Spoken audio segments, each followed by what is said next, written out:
ஒரு வேளை உங்களுக்கு இன்ஃபெக்ஷன் வந்துட்டு, இன்ஃபெக்ஷன்லாம் செட்டில் ஆயிருச்சு. எனக்கு எல்லாமே ஓகே. ஆனா, இந்த கட்டி மட்டும் எனக்கு போகவே மாட்டேங்குது. எனக்கு இது ரொம்ப நாளா பெர்சிஸ்ட் ஆகுது. அப்படின்னா, நம்ம வந்து போய் டாக்டர் பார்த்து, அது என்ன அப்படிங்கிறத ப்ராப்பரா தெரிஞ்சுக்கிட்டு, அதுக்கு ஏத்த மாரி ட்ரீட்மெண்ட் பண்றதுங்க ரொம்ப அவசியம். அத விட்டுட்டு பல நேரங்கள் என்னன்னா, எனக்கு கட்டி வந்துருச்சுன்னா, அதுக்குன்னு ரொம்ப பயப்படுறதோ, இல்ல அது கட்டி வந்து ஒண்ணுமே இல்லைன்னு சொல்லி ரொம்ப சாதாரணமா இருக்கிறதோ, இது 2மே வந்து not the right way of treatment. நம்ம வந்து அது என்ன பிரச்சனைன்னு ப்ராப்பரா தெரிஞ்சுக்கிட்டு, அதையே நம்ம ட்ரீட் பண்றது தான் பெட்டர். பட் ஒரே விஷயம், நம்ம வந்து கழுத்தில கட்டி வந்துருச்சுன்னா, கண்டிப்பா பயப்படணுங்கிற அவசியம் கிடையாது.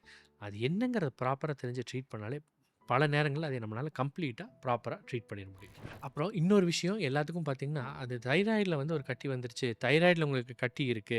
அதுகள வந்து ஒரு பயாப்சி பண்ணணும் அப்படிங்கிற மாரி சொல்ட்டாலே, பல பேர் வந்து ரொம்ப பயந்துக்கிறாங்க.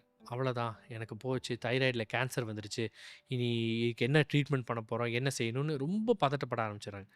நம்ம தெரிஞ்சுக்க வேண்டிய விஷயம் என்னன்னா, தைராய்டுல வர கட்டி பல நேரங்கள்ல பினைனா தான் இருக்கும். அதாவது ஒண்ணும் பயப்படுற மாரியான கட்டியாவே இருக்காது.